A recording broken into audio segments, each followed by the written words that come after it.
Ko'zlarimiz ko'rib turgan ranglar issiq, sovuq va mo'tadil, ya'ni neytral ranglarga bo'linadi. Issiq ranglarga qizil, sariq, oranjiviy ranglar, sovuq ranglarga esa ko'k, yashil, fioletoviy ranglar kiradi. Neytral ranglarga korичневый. Korичневийning hamma turlari to'q jigarrangdan och bejeviygacha bo'linadi. Sovuq ranglar issiq ranglar bilan kelisha olmaydi.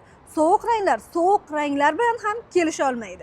Issiq ranglar bilan yaxshi kelishib ketadi. Endi bu kelishmaslik o'ng emas, ammo o'ng ko'rgan tush bo'lishi mumkin. Tush aslo o'ng bo'lmas. Kelishmasligi haqida aytadigan bo'lsam, istagan yangi rangingizni mana shu kelishmaydigan ranglardan yasasangiz o'xshamaydi.